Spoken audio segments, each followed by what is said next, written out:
नमस्ते, हमारे YouTube channel मंथन हिंदी में आपका स्वागत है। आज के लेक्चर में हम पढ़ेंगे UGC net JRF Hindi paper 2 की इकाई 7 हिंदी कहानियाँ। आगामी परीक्षा के दृष्टिकोण से हमारी टीम के द्वारा आपके लिए संपूर्ण हिंदी कहानियाँ सीरीज़ की शुरुआत की गई है। आज की क्लास में हम माधवराव सप्रे की एक टोकरी भर मिट्टी और सुभद्रा कुमारी चौहान की राही कहानी के विषय में चर्चा करेंगे। ये क्लास आपकी परीक्षा के लिए बहुत महत्वपूर्ण है, इसलिए इस क्लास को ध्यान से देखें। संपूर्ण हिंदी कहानियाँ। माधवराव सप्रे का जन्म हुआ है 1871 ईस्वी में और इनकी कहानी है एक टोकरी भर मिट्टी 1901 ईस्वी छत्तीसगढ़ मित्र पत्रिका में प्रकाशित हुई है। इसका प्रकाशन वर्ष 1900 ईस्वी है और 1901 ईस्वी में ये छत्तीसगढ़ मित्र पत्रिका में प्रकाशित हुई है। सुभद्रा कुमारी चौहान, जिनका जन्म हुआ है 1904 ईस्वी में, इनकी कहानी राही है जो हमारे नेट के सिलेबस में लगी है 1947 ईस्वी। सीधे साधे चित्र कहानी संग्रह में संकलित है ये। एक टोकरी भर मिट्टी 1900 ईस्वी माधवराव सप्रे की। कहानी पढ़ना इसलिए ज़रूरी है क्योंकि परीक्षा में कहानी से पंक्तियाँ पूछ ली जाती है। माधवराव सप्रे हिंदी के आरंभिक कहानीकारों में से एक प्रमुख कहानीकार है। वे एक सुप्रसिद्ध अनुवादक तथा हिंदी के आरंभिक संपादकों में मुख्य स्थान रखने वाले लेखक हैं। उन्हें हिंदी के प्रथम कहानी लेखक के रूप में भी जाना जाता है। उनके द्वारा लिखित कहानी एक टोकरी भर मिट्टी को हिंदी की पहली कहानी होने का श्रेय प्राप्त है। यह कहानी वर्ष 1901 में छत्तीसगढ़ मित्र पत्रिका में प्रकाशित हुई। इस कहानी के प्रमुख पात्र जान लेते हैं क्योंकि पात्र भी पूछे जाते हैं परीक्षा में। इसमें कौन है प्रमुख पात्र? वृद्ध विधवा ये कहानी की मुख्य पात्र है जो गरीब तथा अनाथ है। उसकी झोंपड़ी जमींदार के महल के पास है। जमींदार कहानी में शोषित वर्ग का प्रतीक है जो महल के सामने से झोंपड़ी हटवाना चाहता है। उसे अपने धन पर गर्व है। जो वृद्ध विधवा है उसका एक पुत्र है, पतोहू तथा पोती। कथा के विकास में सहायक अन्य पात्र हैं जिनका कहानी में केवल नामोल्लेख हुआ है। एक टोकरी भर मिट्टी माधवराव सप्रे की कहानी। किसी श्रीमान जमींदार के महल के पास एक गरीब अनाथ विधवा की झोंपड़ी थी। जमींदार साहब को अपने महल का हाथा उस झोंपड़ी तक बढ़ाने की इच्छा हुई। विधवा से बहुतेरा कहा कि अपनी झोंपड़ी हटा ले, पर वह तो कई जमाने से वहीं बसी थी। उसका प्रिय पति और इकलौता पुत्र भी उसी झोंपड़ी में मर गया था। पतोहू भी एक 5 बरस की कन्या को छोड़कर चल बसी थी। अब यही उसकी पोती इस वृद्धा काल में एकमात्र आधार थी। जब उसे अपनी पूर्व स्थिति की याद आ जाती तो मारे दुख के फूट फूट रोने लगती थी। और जब से उसने अपने श्रीमान पड़ोसी की इच्छा का हाल सुना तब से वह मृतप्राय हो गई थी। उस झोंपड़ी में उसका मन लग गया था कि बिना मरे वहाँ से वह निकलना नहीं चाहती थी। श्रीमान के सब प्रयत्न निष्फल हुए। तब वे अपनी जमींदारी चाल चलने लगे। बाल की खाल निकालने वाले वकीलों की थैली गरम कर उन्होंने अदालत से झोंपड़ी पर अपना कब्जा कर लिया और विधवा को वहां से निकाल दिया। बेचारी अनाथ तो थी ही, पास पड़ोसी में कहीं जाकर रहने लगी। एक दिन श्रीमान उस झोंपड़ी के आसपास टहल रहे थे और लोगों को काम बतला रहे थे कि वह विधवा हाथ में एक टोकरी लेकर वहां पहुंची। श्रीमान ने उसको देखते ही अपने नौकरों से कहा कि उसे यहाँ से हटा दो, पर वह गिड़गिड़ाकर बोली, महाराज, अब तो यह झोंपड़ी तुम्हारी ही हो गई है। मैं उसे लेने नहीं आई हूँ। महाराज क्षमा करे तो एक विनती है। जमींदार साहब के सिर हिलाने पर उसने कहा, जब से यह झोंपड़ी छूटी है तब से मेरी पोती ने खाना पीना छोड़ दिया है। मैंने बहुत कुछ समझाया पर वह एक नहीं मानती। यही कहा करती है कि अपने घर चल, वहीं रोटी खाऊंगी। अब मैंने यह सोचा कि इस झोंपड़ी में से एक टोकरी भर मिट्टी लेकर उसी का चूल्हा बनाकर रोटी पकाऊंगी। इससे भरोसा है कि वह रोटी खाने लगेगी। महाराज कृपा करके आज्ञा दीजिए तो इस टोकरी में मिट्टी ले आऊं। श्रीमान ने आज्ञा दे दी। विधवा झोंपड़ी के भीतर गई। वहां जाते ही उसे अपनी पुरानी बातों का स्मरण हुआ और उसकी आंखों से आंसू की धारा बहने लगी। अपने आंतरिक दुख को किसी तरह संभाल कर उसने अपनी टोकरी मिट्टी से भर ली और हाथ से उठाकर बाहर ले आई। फिर हाथ जोड़कर श्रीमान से प्रार्थना करने लगी, महाराज कृपा करके इस टोकरी को जरा हाथ लगाइए जिससे कि मैं उसे अपने सिर पर धर लूं। जमींदार साहब पहले तो बहुत नाराज हुए, पर जब वह बार बार हाथ जोड़ने लगी और पैरों पर गिरने लगी तो उनके मन में कुछ दया आ गई। किसी नौकर से ना कहकर आप ही स्वयं टोकरी उठाने आगे बढ़े। ज्यों ही टोकरी को हाथ लगाकर ऊपर उठाने लगे त्यों ही देखा कि यह काम उनकी शक्ति से बाहर है। फिर तो उन्होंने अपनी सब ताकत लगाकर टोकरी को उठाना चाहा, पर जिस स्थान पर टोकरी रखी थी वहां से वह एक हाथ भी ऊंची ना हुई। वह लज्जित होकर कहने लगे, नहीं, यह टोकरी हमसे ना उठाई जाएगी। यह सुनकर विधवा ने कहा, महाराज नाराज ना हो, आपसे एक टोकरी भर मिट्टी नहीं उठाई जाती और इस झोंपड़ी में तो हजारों टोकरियां मिट्टी पड़ी है। उसका भार आप जन्म भर क्यों कर उठा सकेंगे? आप ही इस बात पर विचार कीजिए। जमींदार साहब धन मद में गर्वित होकर अपना कर्तव्य भूल गए थे, पर विधवा के उपयुक्त वचन सुनते ही उनकी आंखें खुल गई। कृतकर्म का पश्चाताप कर उन्होंने विधवा से क्षमा मांगी और उसकी झोंपड़ी वापस दे दी। एक टोकरी भर मिट्टी माधवराव सप्रे की मौलिक कहानी है। यह कहानी अमीरी और गरीबी की विषमता पर आधारित है, जिससे जमींदार समाज के शोषक वर्ग का प्रतीक है तथा विधवा वृद्ध स्त्री शोषित वर्ग का प्रतीक है। कहानी का कथानक बहुत छोटा है किंतु सारगर्भित एवं व्यापक संवेदना से परिपूर्ण है। कहानी में जमींदार के अत्याचार को समस्या के रूप में न केवल उठाया गया है बल्कि उस समस्या का प्रतिकार भी वृद्धा के माध्यम से किया गया है। एक टोकरी भर मिट्टी कहानी में मूल कथा एक टोकरी भर मिट्टी विषय पर ही टिकी है, अतः कहानी का शीर्षक सार्थक है। इस प्रकार हिंदी की पहली कहानी ही अन्याय के विरुद्ध खड़ी हो सकी। यह हिंदी कहानी की महत्वपूर्ण उपलब्धि है।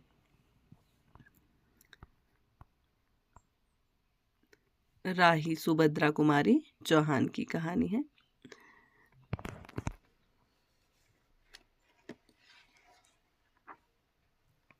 सुभद्रा कुमारी चौहान राष्ट्रीय चेतना की एक सजग कवियत्री रही है।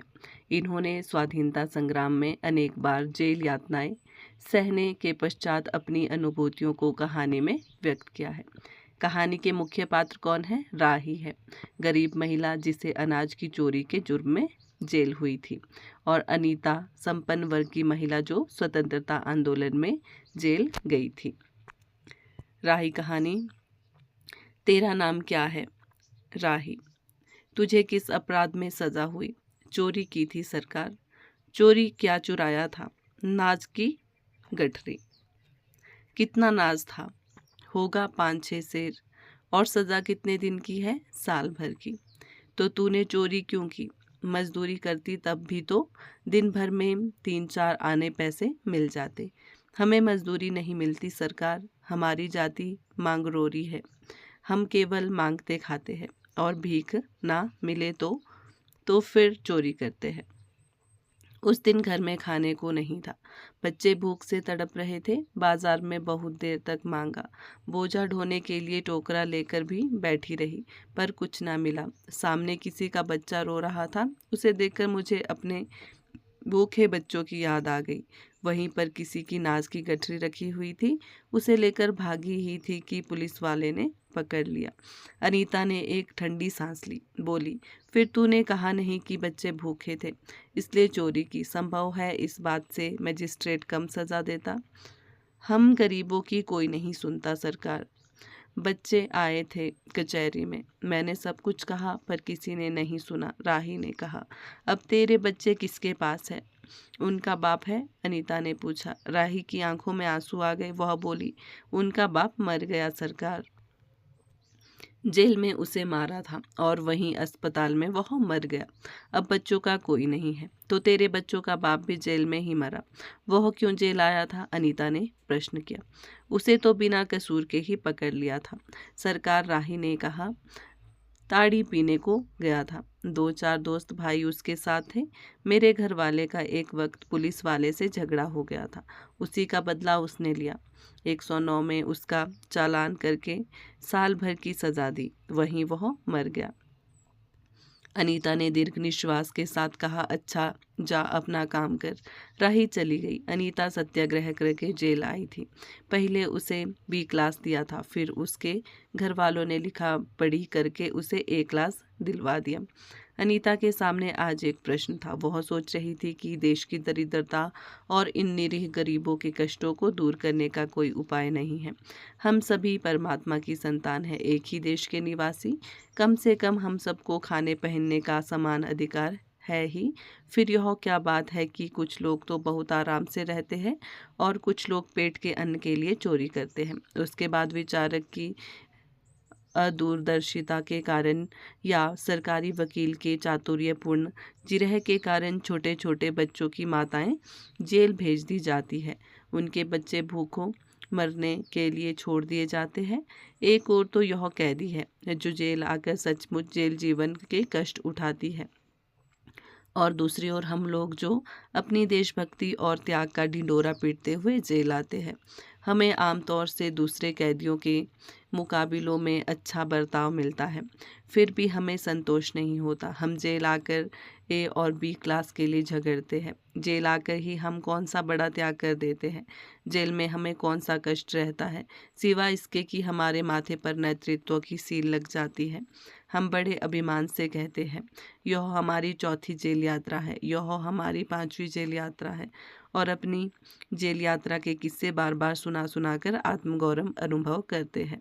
तात्पर्य यह है कि हम जितनी बार जेल आ चुके होते हैं, उतनी ही सीढ़ी पर हम देशभक्ति और त्याग के दूसरों से ऊपर उठ जाते हैं, और इसके बल पर जेल से छूटने के बाद कांग्रेस के को राजकीय सत्ता मिलते ही हम मिनिस्टर, स्थानिक संस्थाओं के मेंबर और क्या क्या हो जाते हैं।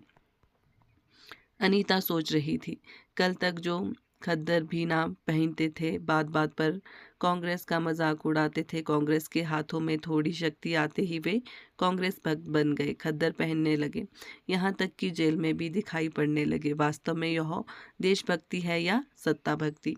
अनीता के विचारों का तांता लगा हुआ था। वह दार्शनिक हो रही थी। उसे अनुभव हुआ जैसे कोई भीतर ही भीतर उसे काट रहा हो। अनीता की विचारावली अनीता को ही खाए जा रही थी। उसी बार बार यह लग रहा था कि उसकी देशभक्ति सच्ची देशभक्ति नहीं वरना मजाक है। उसे आत्मग्लानि हुई और साथ ही साथ आत्मानुभूति भी। अनीता की आत्मा बोल उठी, वास्तव में सच्ची देशभक्ति तो इन गरीबों के कष्ट निवारण में है। ये कोई दूसरे नहीं, हमारी ही भारत माता की संतानें हैं। इन हजारों लाखों भूखे नंगे भाई बहनों की यदि हम कुछ भी सेवा कर सके, थोड़ा भी कष्ट निवारण कर सके, तो सचमुच हमने अपने देश की कुछ सेवा की। हमारा वास्तविक देश तो देहातों में ही है। किसानों की दुर्दशा से हम सभी थोड़े बहुत परिचित हैं, पर इन गरीबों के पास ना घर है ना द्वार। अशिक्षा और अज्ञान का इतना गहरा पर्दा इनकी आंखों पर है कि होश संभालते ही माता पुत्री को और सास बहू को चोरी की शिक्षा देती है, और उनका यह विश्वास है कि चोरी करना और भीख मांगना ही उनका काम है।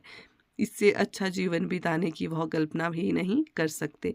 आज यहाँ डेरा डाल के रहे तो कल दूसरी जगह चोरी की। बचे तो बचे, नहीं तो फिर 1-2 साल के लिए जेल। क्या मानव जीवन का यही लक्ष्य है? लक्ष्य है भी अथवा नहीं? यदि नहीं है तो विचारादर्श की उच्च सतह पर टिके हुए हमारे जन नायकों और युग पुरुषों की हमें क्या आवश्यकता? इतिहास, धर्म, दर्शन, ज्ञान, विज्ञान का कोई अर्थ नहीं होता, पर जीवन का लक्ष्य है, अवश्य है। संसार की मृगमरीचिका में हम लक्ष्य को भूल जाते हैं। सतह के ऊपर तक पहुंच पाने वाले कुछ एक महान आत्माओं को छोड़कर सारा जान समुदाय संसार में अपने को खोया हुआ पाता है। कर्तव्य कर्तव्य का उसे ध्यान नहीं, सत्यासत्य की समझ नहीं, अन्यथा मानवीयता से बढ़कर कौन सा मानव धर्म है। पतित मानवता को जीवन दान देने की अपेक्षा भी कोई महत्तर पुण्य है। राही जैसी भोली भाली किंतु गुमराह आत्माओं के कल्याण की साधना जीवन की साधना होनी चाहिए। सत्याग्रही की यह प्रथम प्रतिज्ञा क्यों ना हो, देशभक्ति का यही मापदंड क्यों ना बने। अनीता दिन भर इन्हीं विचारों में डूबी रही। शाम को भी वह इसी प्रकार कुछ सोचते सोचते सो गई। रात में उसने सपना देखा कि जेल से छूटकर वह इन्हीं मांगरोरी लोगों के गांव में पहुंच गई है। वहां उसने एक छोटा सा आश्रम खोल दिया। उसी आश्रम में एक तरफ छोटे छोटे बच्चे पढ़ते हैं, स्त्रियां सूत काटती हैं, दूसरी तरफ मर्द कपड़ा बुनते हैं और रुई धुनकते हैं। शाम को रोज़ उन्हें धार्मिक पुस्तकें पढ़कर सुनाई जाती है और देश में कहाँ क्या हो रहा है यह सरल भाषा में समझाया जाता है। वही भीख मांगने और चोरी करवाने आदर्श ग्रामवासी हो चले हैं। रहने के लिए उन्होंने छोटे छोटे घर बना लिए हैं। राही के अनाथ बच्चों को अनीता अपने साथ रखने लगी है। अनीता यही सुख स्वप्न देख रही थी। रात में वह देर से सोई थी। सुबह 7 बजे तक उसकी नींद ना खुल पाई। अचानक स्त्री जेलर ने आकर उसे जगा दिया और बोली, आप घर जाने के लिए तैयार हो जाइए, आपके पिता बीमार है, आप बिना शर्त छोड़ी जा रही है। अनीता अपने स्वप्न को सच्चाई में परिवर्तित करने की एक मधुर कल्पना लेकर घर चली गई। सुभद्रा कुमारी चौहान द्वारा लिखित कहानी राही उनके जेल के अनुभवों पर आधारित है। इस कहानी में 2 ही मुख्य पात्र हैं, एक राही और दूसरी अनीता। दोनों के संवाद के रूप में कहानी और कथा वस्तु आगे बढ़ती है। राही एक ऐसी महिला है जो जिसे चोरी के जुर्म में जेल हुई थी। उसे केवल 5 सेर अनाज की एक गठरी चुराने से के जुर्म में पूरे साल की सज़ा मिली। राही ने अपने भूखे बच्चों की भूख मिटाने के लिए अनाज की चोरी की थी। वह महिला मांगरोरी जाति से संबंध रखती थी, जिन्हें समाज में कोई काम धंधा करने की अनुमति नहीं थी। उन्हें केवल भीख मांगकर ही पेट भरना होता था और यदि भीख ना मिले तो चोरी करनी पड़ती थी। उन पर पुलिस वाले भी अनावश्यक रूप से अत्याचार करते थे। दूसरी ओर अनीता, जो स्वाधीनता आंदोलन के जेल गई थी, लेकिन उसे वहाँ भी परिवार की उच्च स्थिति के कारण बी क्लास ए क्लास में भेज दिया गया था। जेल में भी जीवन की सुख सुविधाएं समग्र रूप से उपलब्ध थी।